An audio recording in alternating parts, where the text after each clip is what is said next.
Espaços livres e transformações no tecido do conjunto habitacional em Costa Norte, na zona leste de São Paulo. Este trabalho é de autoria de Franklin Ferreira de Paula, Ita Nogueira Pinheiro e Maria Isabel Bronito, no programa de pós-graduação em Arquitetura e Urbanismo da Universidade São Judas Tadeu.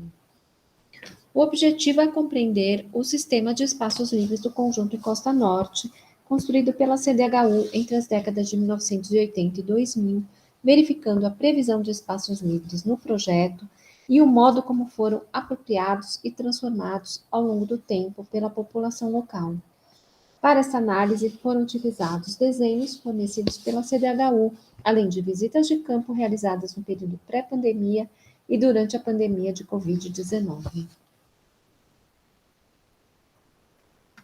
Uma extensa área de 53 hectares no distrito do Itaim Paulista, na zona leste de São Paulo, acomoda o conjunto habitacional São Miguel Paulista E, conhecido como Encosta Norte.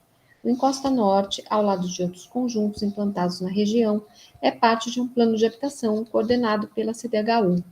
Com o início de implantação no final da década de 80, o conjunto reúne mais de 3.000 unidades entre casas e apartamentos.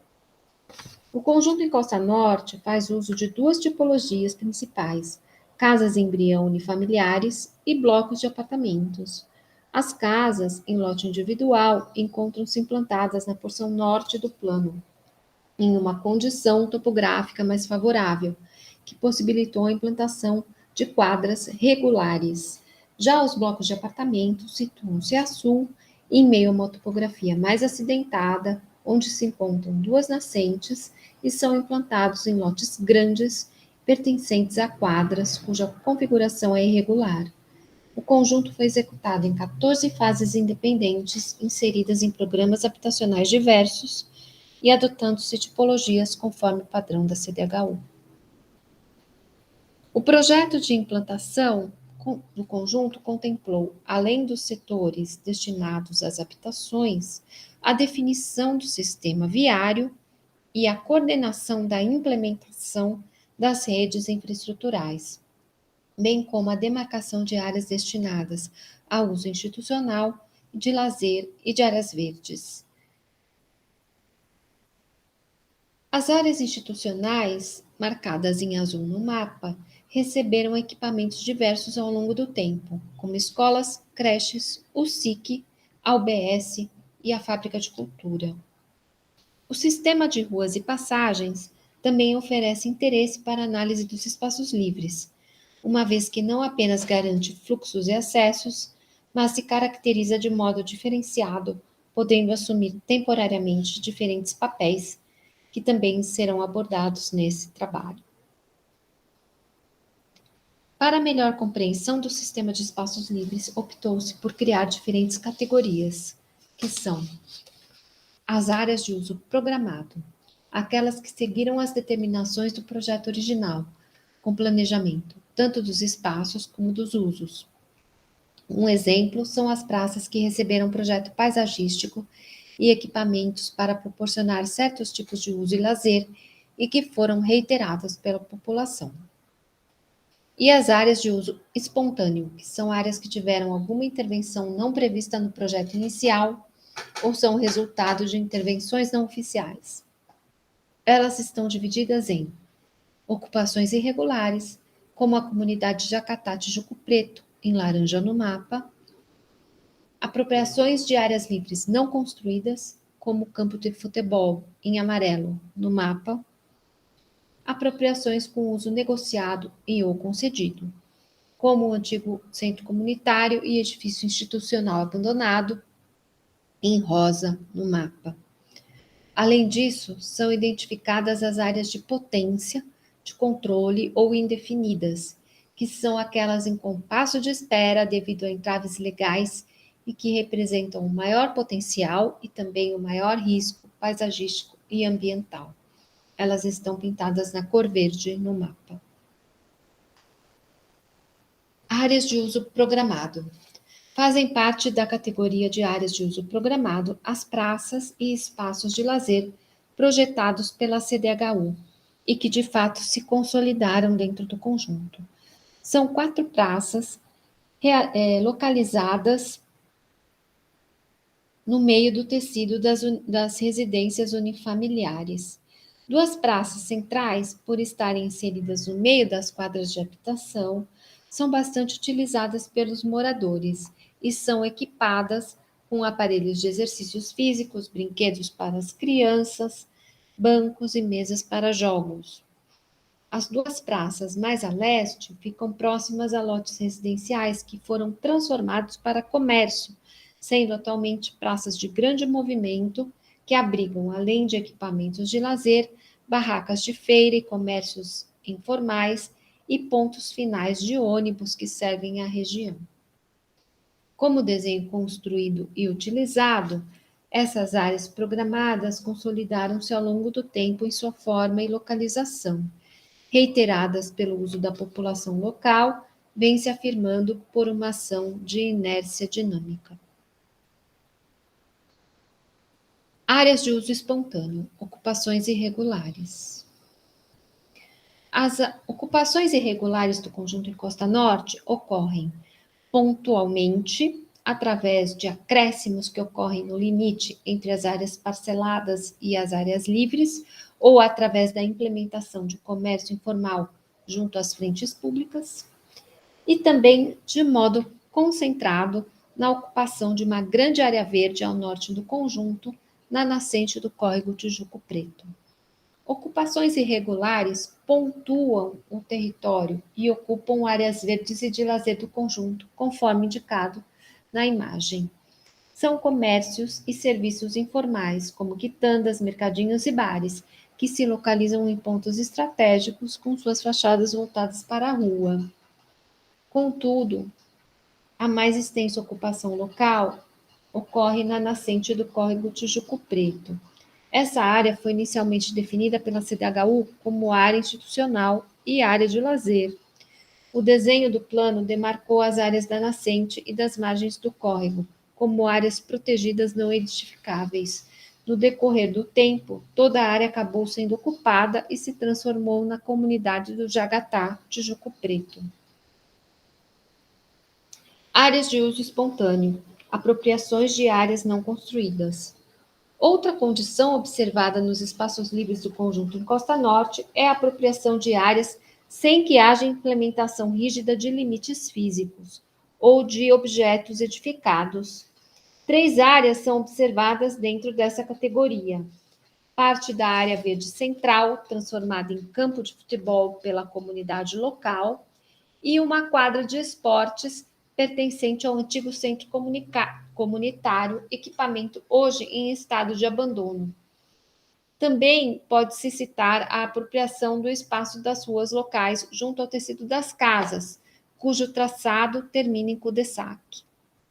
Na área livre central do conjunto, parcialmente delimitada em projeto como área institucional, a comunidade implantou um campo de futebol de terra batida, chamado de Arena Pirelli.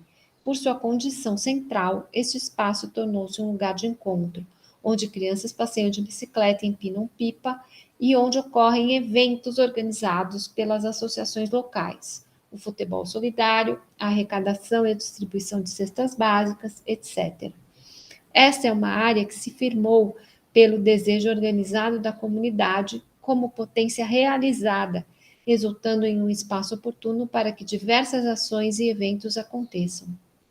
Por manter uma condição de campo aberto em um ponto estratégico, o local afirma-se como terreno vague, vazio, disponível, indefinido, portanto transformável e apropriável.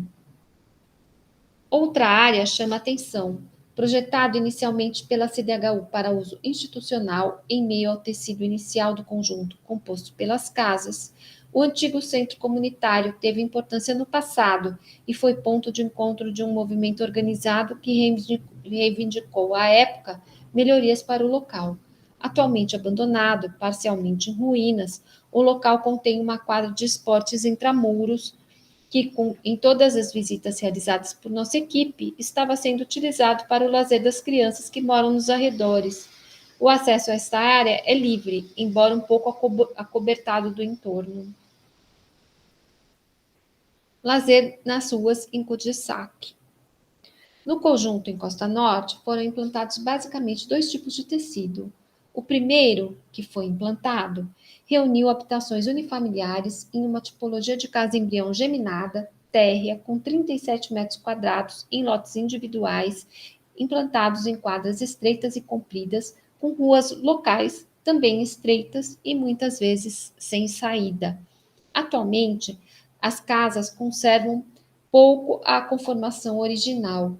A maioria foi ampliada e ocupa os recuos frontal e de fundo, atingindo até 3 pavimentos. Essa condição levou a uma relação de uso que aproxima a vivência entre a casa e a rua nesse tipo de tecido, em que a população faz uso da rua como quintal. Outra tipologia implantada posteriormente no conjunto resultou em outro tipo de tecido urbano. Trata-se da habitação coletiva de médio gabarito, com construção de blocos de apartamento em H, com 4 ou 5 pavimentos. Essa implantação ocorre em quadras de grandes dimensões, parceladas com grandes lotes, que foram posteriormente cercados por muros altos e extensos. Configurou-se, a partir dessa implantação, um tecido mais rígido e duro em comparação ao tecido das casas, com pouco potencial para transformação nas relações entre a habitação e a rua. Desta forma, verifica-se uma diferença de apropriação do espaço público das ruas entre os dois tecidos, sendo que no tecido das casas a relação entre rua e casa torna-se mais potente. Os moradores das casas utilizam a rua como extensão de suas casas, como espaço de convívio em que a rua se torna o quintal. Além de local público de passagem, a rua é lugar de encontro e convivência entre os vizinhos. As crianças brincam de bola, os pais lavam os carros, as pessoas colocam cadeiras de praia, conversam e fiscalizam o movimento. Isso não acontece no tecido verticalizado, em que os prédios são separados das ruas pelos muros, que as condenam a uma condição isolada, perigosa e sem vida.